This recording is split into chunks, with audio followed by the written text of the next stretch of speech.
All right, hey everybody, welcome back to the channel. This is Rob for Smirking Gun Reviews, and we're back with the last two episodes of Disenchantment Season 1. And I gotta say, I did not expect to be finishing out the season this way. In a good way. Does the last two episodes redeem this season for me? Quite a bit. And I want to talk about, so I watch other people's reviews of things like this, especially when we start having major concerns with things. So if you watch the other videos, you know I have a major problem with this tone of the show. And it doesn't mean that I'm not enjoying it on some levels. On some levels, I'm enjoying it quite a bit. But I was watching Jason with a Y. His channel. If you haven't seen his channel, I highly recommend you go check it out. He does a great review of this season. His style is very sociological and philosophical. I feel that's just how I look at his review of this and a lot of his reviews. I'm more of the visceral, I guess. I don't know. I'm more of the stream of consciousness, whatever I think I say. Kind of thing. But in his review, and I don't want to be like some IGN editor and like plagiarize the shit out of it, but I like seeing other people's takes on it, and you know, he brings up a lot of good points on that. Some of the things that I really like about this show and the season in general are like the puns and all the signs and the little details, like when he brought up the guy that's sitting in the me water. I really liked that too, but it's like when I'm talking about, when I've been talking about the episodes, they kind of, moments like that get overshadowed by my problems with the episodes. He also brought up a lot of stuff about satirizing different things like religion and things like that. There's some really good stuff in there, like especially when she goes to the nunnery. And they're saying like Beatles lyrics in a way that I am her and she is me and we are all together kind of thing. And the whole thing about like, well, why don't you melt down the God and make it into cash, and it's just like, and the whole thing about that. There's a lot of like really interesting pot shots at politics and things like that in this show. So when I've talked about this series so far, I haven't really mentioned the things that I really like about it, and there's a ton of things to like about this show. Taken as a whole, when you're watching it episode by episode, and I'm trying to think about them episode to episode, some of the problems just start to stand out more than the good things. And while I do have a problem with the lack of humor and the fact that a lot of the humor for me has fallen quite flat. Now there's, like I said, there's a lot of little inside type jokes, you know, little signs and puns and little moments and little laugh on the inside moments and things that I think are clever. This season has been difficult, you know. It's only been a day. Took one day to watch this, and I agree with what Jason with a Y says. You know, this is not.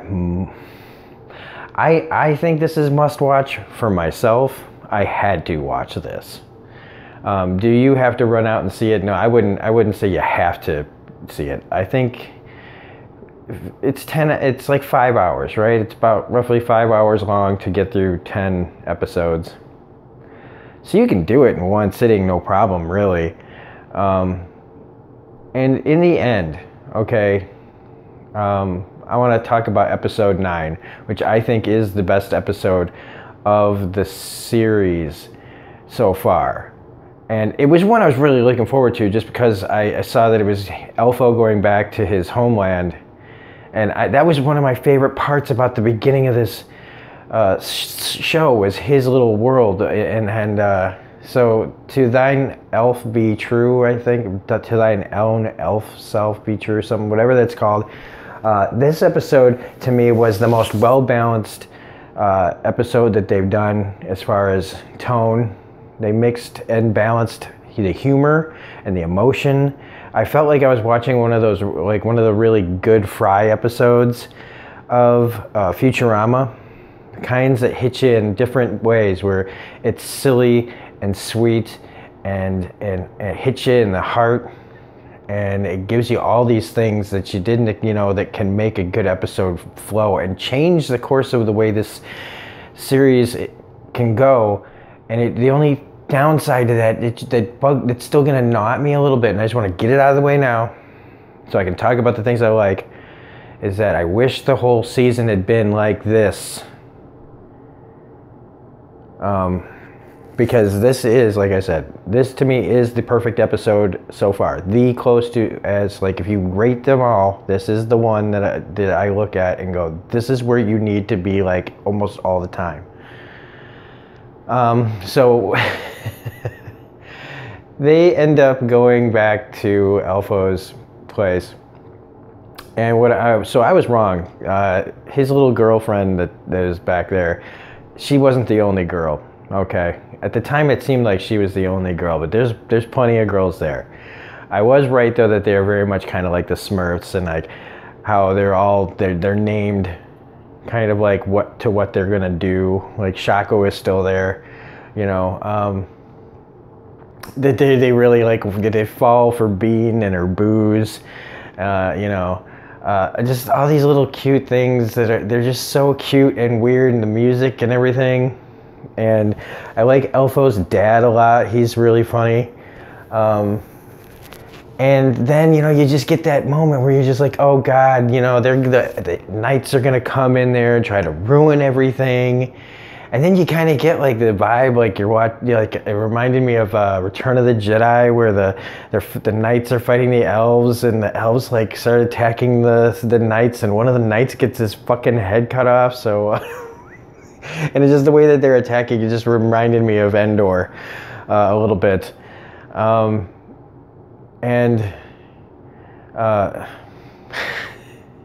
the whole thing where Elfo gets hit with the arrow. And like, he freaking dies. And Lucy, who, does that turn where he's been mocking Elfo this whole time, but he turns in like to whoever shot the arrow. He's like so serious and so like out of concern and like hurt. He's like, who shot that? Like, what you fucking asshole? Like, who did this? Who just shot this guy? This guy was my friend. The tone in his voice, it just like suddenly turns. And you realize that, the demon character Lucy, I feel like is, again, he's been underutilized. When they have shown like his demon stuff and everything, and he gets all weird and creepy, all, Wah! They just don't do anything really with him except to just have him be the snarky devil on your shoulder kind of thing. But then they give him something here that is nice and gives him more depth. And then going forward throughout this episode and the next episode, he gets more involved. And that's nice to see. Quite a bit. And one of the other things that I really like about this, because they've been, going after this, the amulet to try to find, like... Okay, so, like, this whole thing starts with them finding out that Elfo's not really an elf, like only partially an elf, and we never get the answer. Like his dad says he likes big women, so we don't know who his mother is. I'm assuming it's a person, a female woman, or it could be, it's a female something that's bigger than an elf, but we don't know. We don't get that answer, so there's groundwork for the future. And that's why the blood and the thing is not working and the amulet's not working. It was hilarious how they found out that it wasn't working. They tested on the guy that died in episode 1 with his head in the Game of Thrones throne chair. He gets stabbed in the head, and they used the blood on him. And it's so great because he has that one moment. He's standing up, I'm fine, takes the sword out of his head, and then his brain falls out. And he falls over, and the sword falls into his chest. That's awesome. So then they find out, they find this guy named, like, what was his, Uncle Touchy, who has no eyeballs. I assume they took them from him. He can touch you and know like everything about you. And so it's just like this episode has so many weird and cool things in it. And yeah, he touches everybody, and it's not the amulet he's worried about, it's the elf, and that's where you find out he's not full elf. And there's like plenty of little jokes about that, like, hey, we can't go into the elf kingdom with outsiders. You're like, well, you're not an elf. Oh yeah, well, fuck it. But then, so now we know, yeah, Elfo gets hit, and they go back to the castle, and this is where, Bean is basically like so pissed off at her father, doesn't want anything to do with him. And then you find out that, he's been doing all of this to bring her mother back. And that's not a statue, that's actually her. And so, even though it's convenient that her dad leaves and she finds the elf blood that got on the rag and she uses it, she puts it in the thing, you think that they're going to do the typical, like, sacrifice of what they want for what needs to happen, which is to save Elfo, who died wrongly.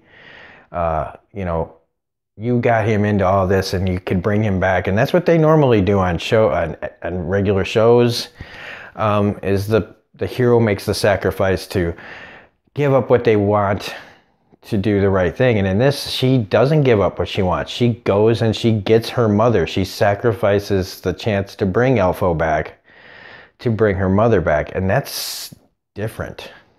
And they had the balls to do it. So Elfo's just still dead. I don't have any, I know he's coming back at some point, right? So, especially with the stinger there at the end, or the little teaser at the end. But we'll get to that. So, yeah, her mom comes back, and that's the perfect. This just ended up just being the best episode that they've had. Again, like I said, balanced perfectly, tone balanced perfectly, humor and everything, it just hit you everywhere. And that ending was great. And so then we get into Dreamland Falls, or Fallen, or something like that. And again, they ride the coattails off of that, and you get another good, solid episode that has a great, not quite as balanced and the way it needs to go, but it's pretty close. And the whole thing with the mystery of, who's turning people into statues, and I had my suspicions all along that yeah, of course you're supposed to think it's Una. Of course you're supposed to think that she's just pissed off now and taking it. And I had a feeling, that it was going to be her mother, Bean's mother, that was actually doing all this. But up until like when she, I had my doubts though still with like the poison and everything and getting switched. And I dumbly should have been thinking that she poisoned, and that the only reason she didn't know was because Bean switched the wine and everything. It was pretty obvious now when I look at it. I also like that he's the one who found out. That he's the one who looked into it. That's a really weird ball that can rewind like a VCR or Blu-ray player. A crystal ball that rewinds like holograms too. Like, it's just whatever. I don't care. The logic be damned, it doesn't matter. It's just a silly show, so they can do whatever they want. It's fantasy. And so that's when the king finds out that it's Dagmar. But before all that, like, we do get some cool bits with like the clash of the queens. The little jab that Una says about there's a candy shop, the cotton candy shop, that wants its like hair back or something like that, or I can't remember. It's just good little jabs. And I'm really trying to paint Una badly. Like, even Bean's just kind of like mean to her for no reason. Like, hey, just get out of here. Like, she's been in the, around for like 15 years, and you have a brother with, like, she just quickly just throws her away. Speaking of her brother Derek, I wish they used him more, because he has the potential of being a very like Ralph Wiggum type character, and they have not done that with him yet. And I really wanted him to be just some weird, somebody that nobody talks to. He's just there in the castle. He just kind of like shut out from everything. But because we've got like the other weird characters like the sorcerer and the major domo guys. So they're very odd characters. Like when the major domo type characters like don't ask me about my fourth eye. And just leaves it to your imagination. Is it in his belly button? Is it in his beehole? I don't know. It's probably like in his armpit or something like that, just to make you go, oh, it's not in any of those places. But yeah, I really hope that they do something more with him. So then, yeah, they do a bunch of that stuff. It's a bait and switch. And, they really make you like, Bean's mother. They're very close to, like, personality-wise. But how close are they really? Is it all just kind of an act to get Bean on her side? I don't know. I think she really does love her daughter. I think she just wants to mold her in her image. So at the end with the whole thing where it's all found out and she tries to kill the king, and you don't see Una. Poor Elfo's body goes off the fucking waterfall. Another thing I was thinking about is one joke that I really like that kind of comes in and out of the show is people like watching the castle and making comments from their windows, and it really shows up in like episode 9 where they're like, put some pants on, or hey, nice moves, man, and he's like starting to like dance. Just people that are watching from their windows, like, and he puts his pants on and people start clapping. It's just good.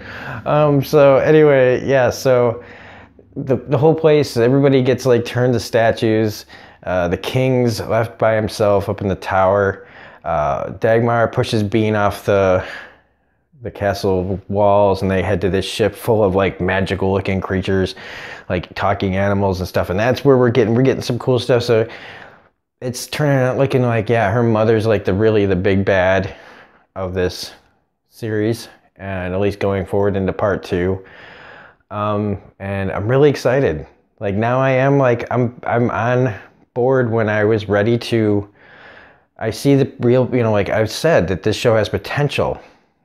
And when they use things and they balance it out right, it can be something special. And I think we're going to see that going forward. I hope they don't stumble through the first like 4, 5, 6 episodes again and have like, just occasionally good stories. I think this is how you get there. And so did it completely, bring my faith back? No, because some of those episodes just were so out of balance for me that I still question how they'll handle things going forward. But I have more faith that they can correct it and see what people are saying about it.